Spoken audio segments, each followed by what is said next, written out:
Here is Wascomat's part number 099944. It is the stator coil for the motoring gear for the drain valves.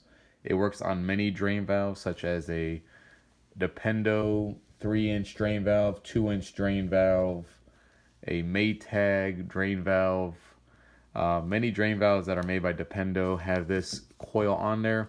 This is the 220 volt version. This is what it looks like. And it is replaceable on all those drain valves. This also can go obviously on the Wascomat drain valves, which would be for the Generation 4 pancake style. So that is the 602005, which is the 220 volt version for the Gen 4 washers, and a 602006, which is a 110 volt version.